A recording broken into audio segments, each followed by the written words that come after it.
దర్శన్ సమీర రిషర్ట్లో చట్టాపట్టాలు వేసుకుని తిరుగుతూ ఉంటారు. అప్పుడు శరణ్య ఏమండి ఏమండి అని చెప్పి గట్టిగా దర్శన్ని పిలుచుకుంటూ దర్శన్ దగ్గరికి పరిగెత్తుకుంటూ వస్తుంది. ఏమండి మీకు ఒక విషయం చెప్పాలండి, సమీర మిమ్మల్ని మోసం చేస్తుందండి, సమీర నిజంగా మిమ్మల్ని ప్రేమించలేదండి అని చెప్పి చెప్తూ ఉంటుంది.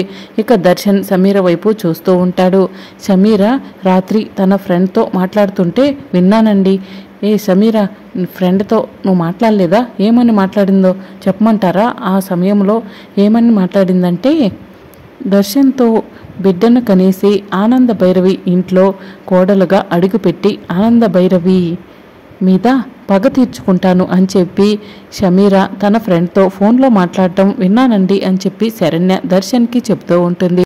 సమీర నిజంగా మిమ్మల్ని ప్రేమించలేదండి, మీ వెనక ఉన్న ఆస్తినే ప్రేమించింది అని చెప్పి శరణ్య దర్శన్కి చెప్తూ ఉంటే దర్శన్ కోపంగా సమీర వైపు చూస్తూ ఉంటాడు. మరి రాబోయే ఎపిసోడ్లో ఏం జరగబోతుందో తెలుసుకోవాలనుకుంటున్నారా? అయితే ఛానల్ని సబ్స్క్రైబ్ చేసుకోండి.